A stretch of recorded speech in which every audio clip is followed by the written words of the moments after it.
ॐ नमो नारायणाय समस्तपापनाशक स्तोत्रम्। पुष्करो वाचः विष्णवे विष्णवे नित्यं विष्णवे विष्णवे नमः। नमामि विष्णुं चित्तस्थं महङ्कारगतिं हरिं। चित्तस्थमीशमव्यक्तम् अनन्तमपराजितं विष्णुमीड्यं शेषेण अनादिनिधनं विभुम्। विष्णुश्चित्तगतो यन्मे विष्णुर्बुद्धिगतश्च यत् यच्चाहङ्कारगो यद्विष्णुमयि संस्थितः। करोति कर्म भूतोऽसौ स्थावरस्य चरस्य च तत्पापं नाशमायातु तस्मिन्नेव हि चिन्तिते। ध्यातो हरति यत् पापं स्वप्ने दृष्टस्तु भावनात्। तमुपेन्द्रमहं विष्णुं प्राणतार्तिहरं हरिम्। जगत्यस्मिन् निराधारे मज्जमाने तमस्यधः हस्तावलम्बनं विष्णुं प्रणमामि परात्परम्।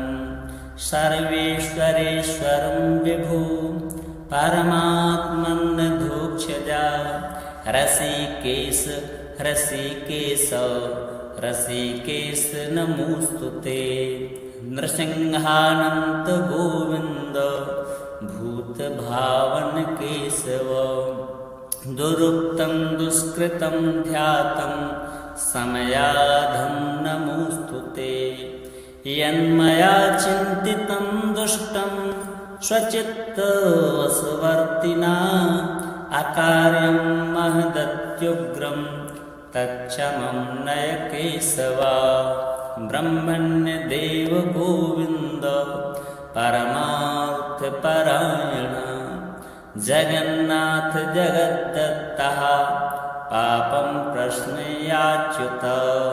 यथा परमेशायाह्मे मध्याह्ने च तथा निशि कायेन मनसा वाचा कृतं पापं जानता च ऋषिकेशं पुण्डरीकाक्षमाधवा। नामत्रयोच्चारणतः पापं यातु मम क्षयं। शरीरमे ऋषिकेश पुण्डरीकाक्षमाधवा। पापं प्रशमयाधत्वं वाक्कृतं मम माधवा। यद्भुञ्जन् यत्स्वपन् तिष्ठन् गच्छन् जाग्रति यदा स्थितः कृतवान् पापमिहाहं कायेन मनसा गिरा। यत्स्वल्पमपि यत् स्थूलं कुयोऽन्यनरकावहं तद्यातु प्रशमं सर्वं वासुदेवानुकीर्तनात्। परं ब्रह्म परं धाम पवित्रं परमं च यत् तस्मिन् प्रकीर्तिते विष्णु यत्पापं तत्प्रणश्यतु। यत्प्राप्य नान्यवर्तन्ते गन्धस्पर्शादिवर्जितं। सूर्यस्तत्पदं विष्णु तत्सर्वं समयद्वधम्। पापप्रणाशनं स्तोत्रं या पठे शृणुयादपि शारीरैर्मानसैर्वाग्यैः कृतैः पापैः प्रमुच्यते। सर्वपापग्रहादिभ्यो याति विष्णोः परं पदं। तस्मात् पापे कृते जप्यं स्तोत्रं सर्वादमर्दनम्। प्रायश्चित्तमिधौधानां स्तोत्रं व्रतकृते वरम्। प्रायश्चित्तैः स्तोत्रजपैर्व्रतैर्नश्यति पातकम्। पुष्करोवाचः विष्णवे विष्णवे नित्यं विष्णवे विष्णवे नमः। नमामि विष्णुं चित्तस्थं महङ्कारगतिं हरिं। चित्तस्थमीशमव्यक्तम् अनन्तमपराजितं विष्णुमीड्यं शेषेण अनादिनिधनं विभुम्। विष्णुश्चित्तगतो यन्मे विष्णुर्बुद्धिगतश्च यत् यच्चाहङ्कारगो विष्णुर्यद्विष्णुमयि संस्थितः। करोति कर्म भूतोऽसौ स्थावरस्य चरस्य च तत्पापं नाशमायातु तस्मिन्नेव हि चिन्तिते। ध्यातो हरति यत् पापं स्वप्ने दृष्टस्तु भावनात्। तमुपेन्द्रमहं विष्णुं प्राणतार्तिहरं हरिम्। जगत्यस्मिन् निराधारे मज्जमाने तमस्यधः हस्तावलम्बनं विष्णुं प्रणमामि परात्परम्। सर्वेश्वरेश्वरं विभो परमात्मन्नधोक्षजा ऋषिकेश ऋषिकेश ऋषिकेश नमोऽस्तु ते। नृसिंहानन्त गोविन्द भूतभावन केशव। दुरुक्तं दुष्कृतं ध्यातं समयाधं नमोऽस्तु ते। यन्मया चिन्तितं दुष्टं स्वचित्तवशवर्तिना अकार्यं महदत्युग्रं तच्चमं नय केशव। ब्रह्मण्यदेव गोविन्द परमार्थपरायण जगन्नाथ जगद्दत्तः पापं प्रश्नयाच्युत। यथा परमेशायाः मे मद्याः मे च तथा निशि। कायेन मनसा वाचा कृतं पापं जानता च ऋषिकेशं पुण्डरीकाक्षमाधवा। नामत्रयोच्चारणतः पापं यातु मम क्षयं। शरीरमे ऋषिकेश पुण्डरीकाक्षमाधवा। पापं प्रशमयाधत्वं वाक्कृतं मम माधवा। यद्भुञ्जन् यत्स्वपन् तिष्ठन् गच्छन् जाग्रति यदा स्थितः। कृतवान् पापमिहाहं कायेन मनसा गिरा। यत्स्वल्पमपि यत् स्थूलं कुयोऽन्यनरकावहम्। तद्यातु प्रशमं सर्वं वासुदेवानुकीर्तनात्। परं ब्रह्म परं धाम पवित्रं परमं च यत्। तस्मिन् प्रकीर्तिते विष्णु यत्पापं तत्प्रणश्यतु। यत्प्राप्य नान्यवर्तन्ते गन्धस्पर्शादिवर्जितं। सूर्यस्तत्पदं विष्णु तत्सर्वं समयद्वधम्। पापप्रणाशनं स्तोत्रं या पठे शृणुयादपि। शारीरैर्मानसैर्वाग्यैः कृतैः पापैः प्रमुच्यते। सर्वपापग्रहादिभ्यो याति विष्णोः परं पदं। तस्मात् पापे कृते जप्यं स्तोत्रं सर्वादमर्दनम्। प्रायश्चित्तमिधौ धारां स्तोत्रं व्रतकृते वरम्। प्रायश्चित्तैः स्तोत्रजपैर्व्रतैर्नश्यति व्रतैर्नश्यति पातिकम्। पुष्करोवाचः विष्णवे विष्णवे नित्यं विष्णवे विष्णवे नमः। नमामि विष्णुं चित्तस्थं महङ्कारगतिं हरिं। चित्तस्थमीशमव्यक्तम् अनन्तमपराजितं विष्णुमीड्यं शेषेण अनादिनिधनं विभुम्। विष्णुश्चित्तगतो यन्मे विष्णुर्बुद्धिगतश्च यत् यच्चाहङ्कारगो विष्णुर्यद्विष्णुमयि संस्थितः। करोति कर्म भूतोऽसौ स्थावरस्य चरस्य च तत्पापं नाशमायातु तस्मिन्नेव हि चिन्तिते। ध्यातो हरति यत् पापं स्वप्ने दृष्टस्तु भावनात्। तमुपेन्द्रमहं विष्णुं प्राणतार्तिहरं हरिम्। जगत्यस्मिन् निराधारे मज्जमाने तमस्यधः हस्तावलम्बनं विष्णुं प्रणमामि परात्परम्।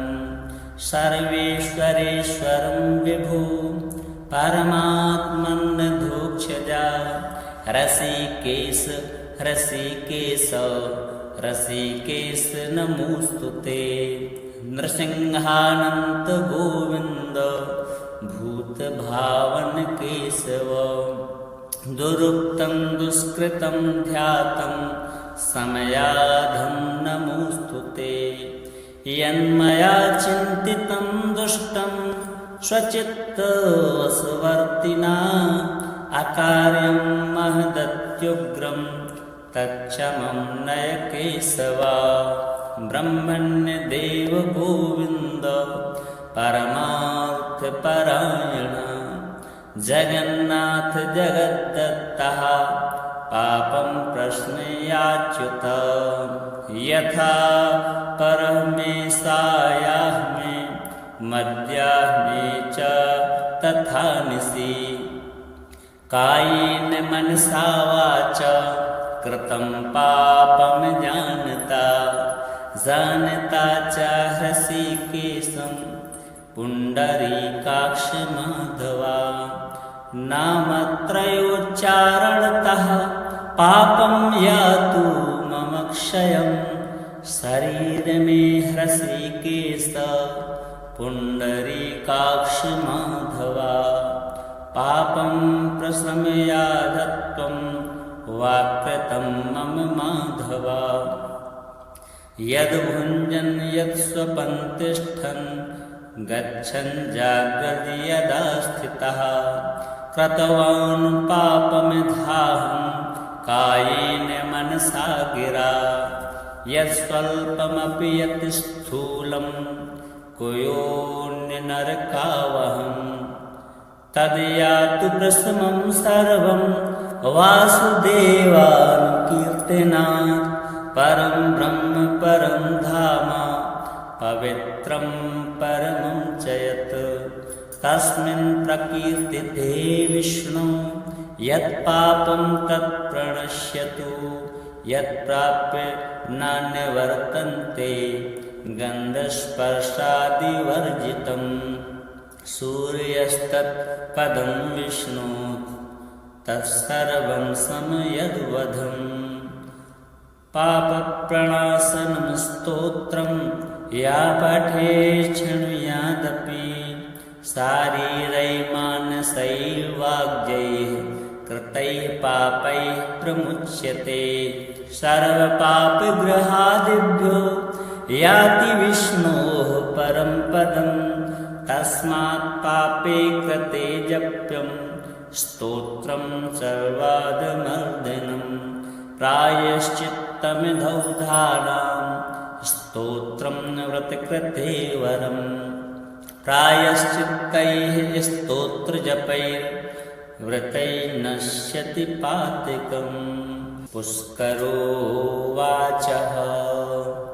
विष्णवे विष्णवे नित्यं विष्णवे विष्णवे नमः नमामि विष्णुं चित्तस्थं महङ्कारगतिं हरिं चित्तस्थमीशमव्यक्तम् अनन्तमपराजितं विष्णुमीड्यं शेषेण अनादिनिधनं विभुम् विष्णुश्चित्तगतो यन्मे विष्णुर्बुद्धिगतश्च यत् यच्चाहङ्कारगो विष्णुर्यद्विष्णुमयि संस्थितः करोति कर्मभूतोऽसौ स्थावरस्य चरस्य च तत्पापं नाशमायातु तस्मिन्नेव हि चिन्तिते ध्यातो हरति यत् पापं स्वप्ने दृष्टस्तु भावनात् तमुपेन्द्रमहं विष्णुं प्राणतार्तिहरं हरिं जगत्यस्मिन् निराधारे मज्जमाने तमस्यधः हस्तावलम्बनं विष्णुं प्रणमामि परात्परम् सर्वेश्वरेश्वरं विभो परमात्मन्नधोक्षजा रसिकेश रसिकेश रसिकेश नमोस्तुते नृसिंहानन्त गोविन्द भूतभावन केशव दुरुक्तं दुष्कृतं ध्यातं समयाधं नमोस्तुते यन्मया चिन्तितं दुष्टं स्वचित्तवशवर्तिना अकार्यं महदत्युग्रं तच्छमं नय केशव ब्रह्मण्यदेव गोविन्द परमार्थपरायण जगन्नाथ जगद्दत्तः पापं प्रश्नयाच्युत यथा परमेशायाः मे मद्याः मे च तथा निशि कायेन मनसा वाचा कृतं पापं जानता च हृषीकेशं पुण्डरीकाक्ष माधवा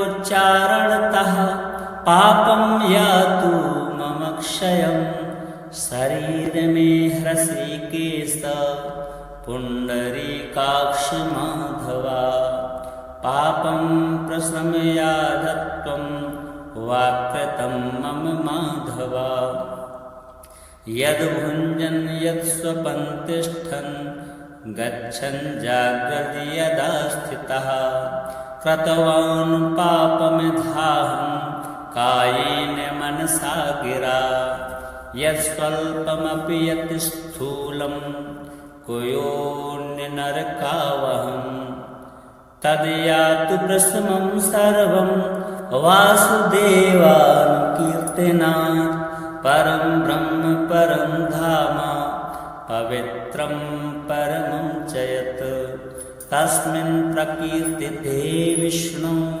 यत्पापं तत्प्रणश्यतु यत्प्राप्य नान्यवर्तन्ते गन्धस्पर्शादिवर्जितं सूर्यस्तत्पदं विष्णु तत्सर्वं समयद्वधम् पापप्रणाशनं स्तोत्रं या पठे शृणुयादपि शारीरैर्मानसैर्वाग्यैः कृतैः पापैः प्रमुच्यते सर्वपापग्रहादिभ्यो याति विष्णोः परं पदं तस्मात् पापे कृते जप्यं स्तोत्रं सर्वादमर्दनं प्रायश्चित्तमिदौधानां स्तोत्रं व्रतकृते वरं प्रायश्चित्तैः स्तोत्रजपैर्व्रतैः